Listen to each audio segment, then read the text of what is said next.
ভাই যে বাতি ধরাইছেন তাপ লাগে তো মাছ কি হয়ে যাবো গা তাপ লাগবো মাছে যে আগুন ধরাইছেন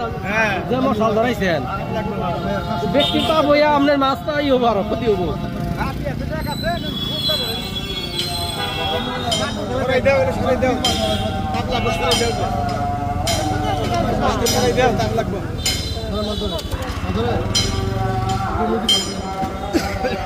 বোয়াল দেখছেন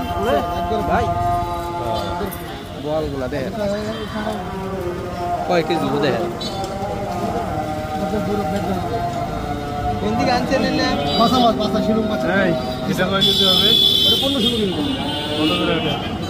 আমাদের 1100 একবারে বুঝ আছে একটা বস্তা ভাই কত করে 3 4 টাকা